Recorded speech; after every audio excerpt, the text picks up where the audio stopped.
Hello everyone, welcome to you in my YouTube channel.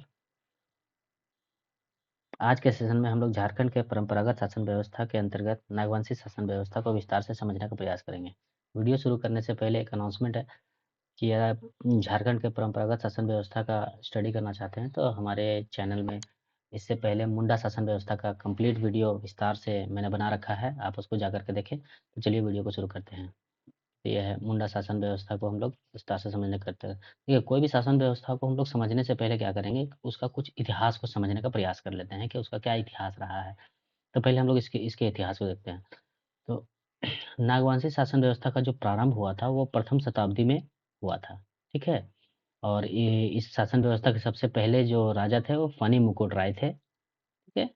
ये सबसे पहले राजा थे। मुंडा शासन व्यवस्था के बाद वो उनको बनाया गया था फनी मुकुट राय को।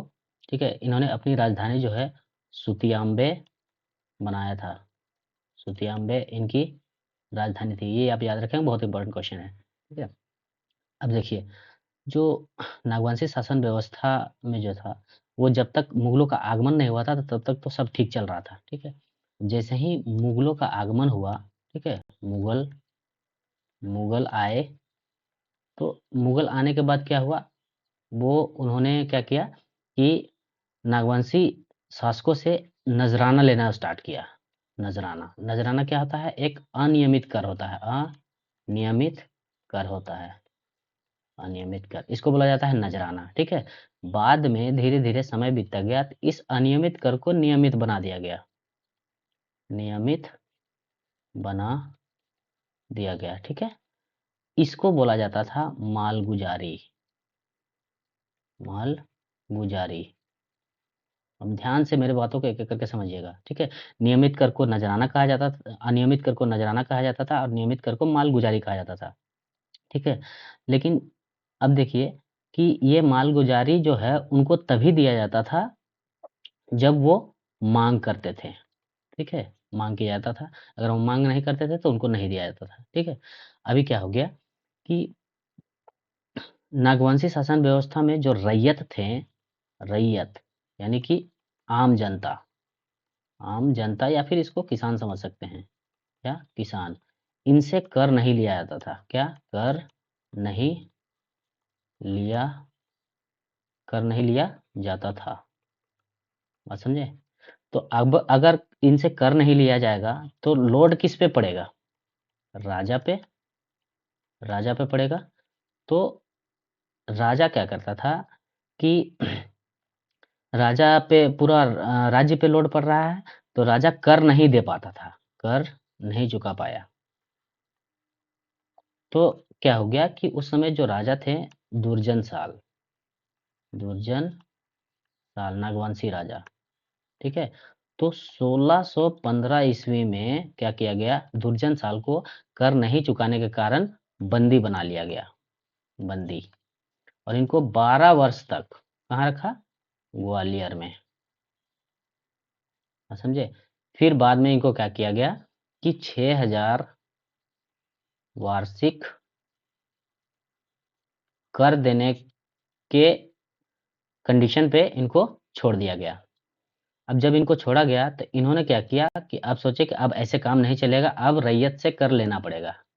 कर लेना पड़ेगा।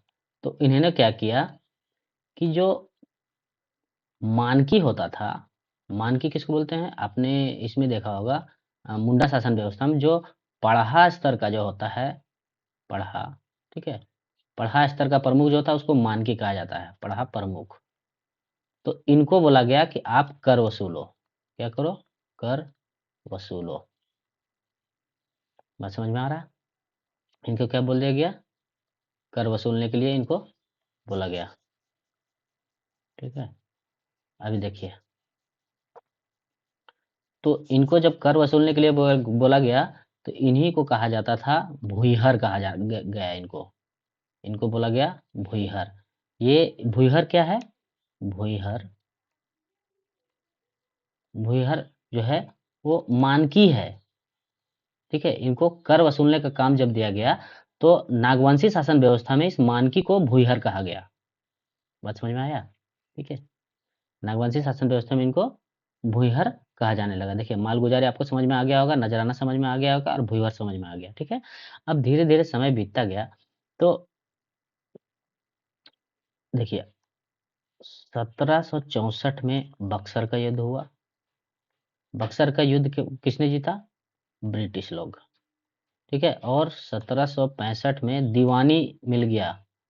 दीवानी अधिकार किसका मिला आपको? बंगाल, उड़ीसा और बिहार को दीवानी अधिकार मिल गया। किनको? ब्रिटिश ईस्ट इंडिया कंपनी को।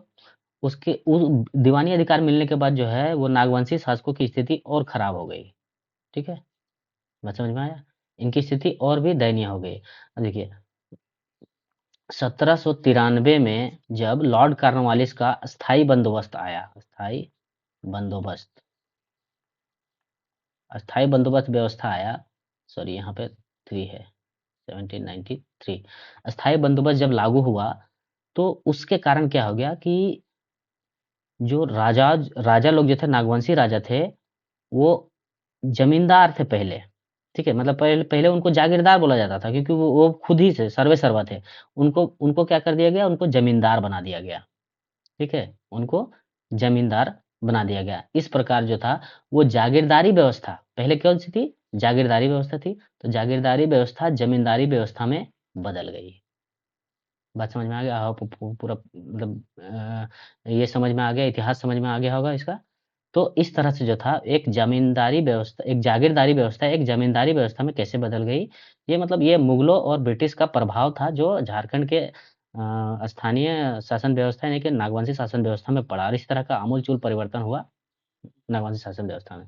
अब देखिए हम लोग अब शासन व्यवस्था को समझने का प्रयास करते हैं। तो नागवंशी शासन व्यवस्था जो था वो सीधे सीधे मुंडा शासन व्यवस्था से लिया गया है। मुंडा शासन व्यवस्था से लिया गया, उसमें थोड़ा परिवर्तन है, ठीक है।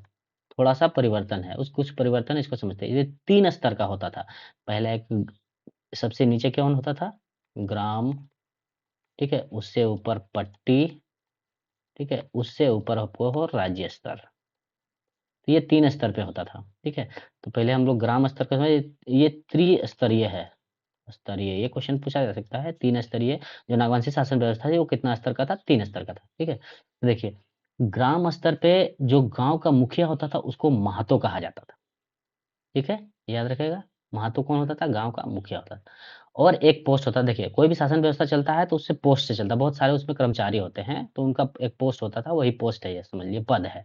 इसमें एक भंडारी होता था। भंडारी खेती-बाड़ी करने का काम करता था और अन्न भंडार करता था। वो मतलब अन्नागार में वो रहता था और अन्न का जमा करता था। भंडारिका जो होता था, वो भंडार गृह का देखभाल करने वाला आदमी होता था, ठीक है? देखभाल करने वाला। बात समझ में आया? तो ग्राम स्तर पे समझ गया, महतो समझ में आ गया आपको, भंडारी समझ में आ गया, भंडारी का समझ आ गया। अब देखते हैं उससे ऊपर चलते हैं तो पट्टी स्तर पर क्या है? भूमिहार। भूमिहार कौन था? मैंने आपको बताया कि मानकी को ही भूमिहार कहा जाता था। मानकी किसमें होता था? मुंडा शासन व्यवस्था में इसको मानकी कहा जाता था। लेकिन जब नागवंशी शासन व्यवस्था में इसी मानकी को भूमिहार कहा जाने लगा, ठीक है? जिसका काम क्या होता था कि कर वसूलने का काम होता था। कर वसूलने का काम करता था ये, ठीक है। अब देखिए जागीरदारी पट्टी स्तर पर वसूलने का काम करने के लिए इसकी नियुक्ति की जाती थी। मतलब पट्टी स्तर पर जो कर वसूलेगा उसको जागीरदार कहा जाता था, ठीक है। पहान, और एक पोस्ट आता था पहान। ये मुंडा शासन व्यवस्था में आप लोग देखे होंगे, ये पहान क्या होता था? धार्मिक प्रधान होता था, ठीक है। सारे धार्मिक अनुष्ठान, धार्मिक कार्य जो होता था गांव की सुख शांति के लिए वो कराता था। तो यहाँ पर भी ये पहान है, ठीक है। वही काम है उसका जो मुंडा शासन व्यवस्था में था, पहान। अब देखिए राज्य स्तर पर क्या होता था?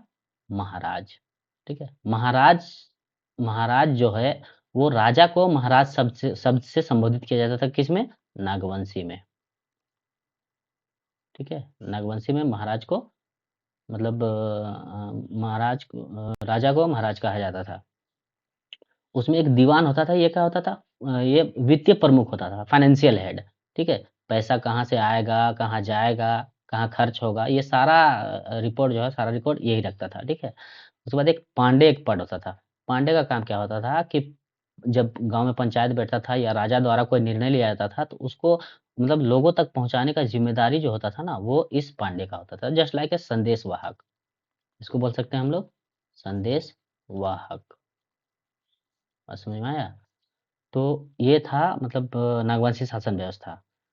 आई होप आप लोग को पूरा समझ में आ गया होगा नागवंशी शासन व्यवस्था। ये 3 स्तर का था, ठीक है? ये राज्य स्तर, ग्रामीण स्तर मतलब और पट्टी स्तर पे। उसका इतिहास भी आप लोग को समझ में आ गया होगा। मैंने बता दिया ये नागवंशी शासन व्यवस्था का ये वाला चित्र आपको पिठौरिया वाला रोड में अभी भी दिखता है, ठीक है? क्योंकि वही सूतियाम्बे का जगह था, इनका राजधानी था। ये सेम चिन्ह आपको पिठौरिया के पास जाइएगा तो ये आपको नज़र आता है। आई होप आपको वीडियो समझ में आया होगा। कमेंट में बताएं वीडियो कैसे लगा। तब तक स्वस्थ रहें, सुरक्षित रहें और पढ़ते रहें। Thank you.